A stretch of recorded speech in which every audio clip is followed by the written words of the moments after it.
చిన్న వ్యాపారానికైనా పెద్ద వ్యాపారానికైనా మతం ఉండదు. పెద్ద వ్యాపారులు అత్యధిక సంపాదన కోసం వ్యాపారం చేస్తుంటారు. చిన్న వ్యాపారులు, చిన్న కూలీలు, చిన్నగా ఉండేటువంటి చిరు వ్యాపారులు ఏంటంటే బతుకు తెరువు కోసం వ్యాపారం చేస్తారు, పొట్ట కూటి కోసం వ్యాపారం చేస్తారు.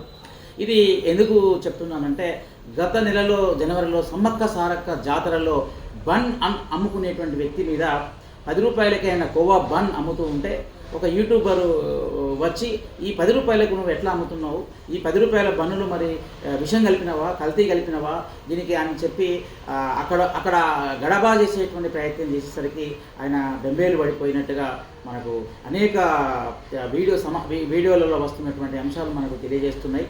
దీనికి చాలా చర్చనీయాంశమైంది. కోవా బన్ అనే అంశం ఇప్పుడు మీడియాలో ఇట్లా ముట్టుకుంటేనే కోవా బన్ అనేటువంటి వ్యక్తిని చర్చించడము, తర్వాత ఆయన పరామర్శించడం, ఇవన్నీ మనకు కనబడుతున్నాయి. కొన్ని వేలాది మంది ఆయనకు, లక్షలాది మంది మద్దతుగా మాట్లాడుతున్నారు.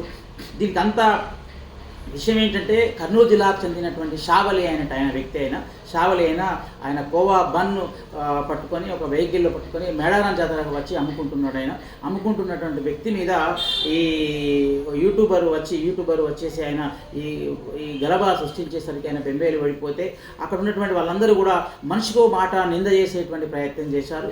దాంతో ఇది అంటే దీనికి మతం రంగు పులిపోయి ఆ వీడియో చేసేట తన వివర్స్ను పెంచుకొని చేయడానికి ఎత్తుగడగా వచ్చు. బహుశా ఇది మతం రంగు పులిమేసరికి అది పెద్ద ప్రాపగండా అయింది. వాస్తవానికి చిరు వ్యాపారులు, వాళ్ళకి కులం ఉండదు, మతం ఉండదు.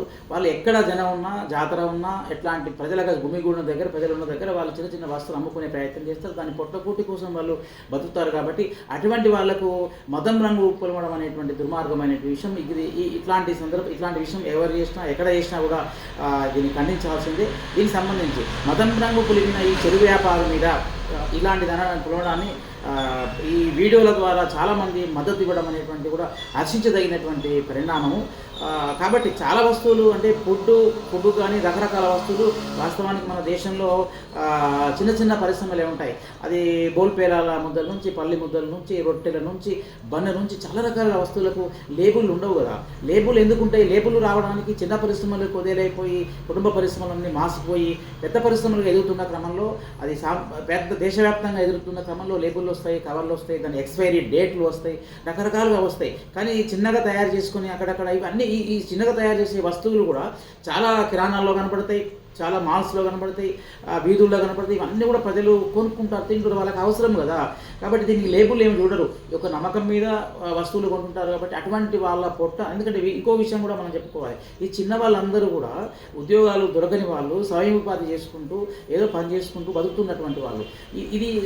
ఈ సమాజంలో అందరికీ ఉద్యోగాలు రావడం అనేది సాధ్యం కూడా కాదు. కాబట్టి అట్లాంటి స్వయం ఉపాధితో బతుకుతున్నటువంటి వాళ్ళని అభినందించాలి, గౌరవించాలి. అది పోయి ఇట్లా మతం రంగు పులిని వీళ్ళని చిన్న చూపి చూసి వీళ్ళని అవమానపరిచేటువంటి పద్ధతులు ఎక్కడున్నాయి? ఇది మంచి పరిణామం కాదని మనం గుర్తించాలి. ఈ సమాజం కూడా గుర్తించి వాళ్ళ పట్ల మద్దతు తెలుపుతున్నందుకు అభినందించాలి అందరం కూడా మనం.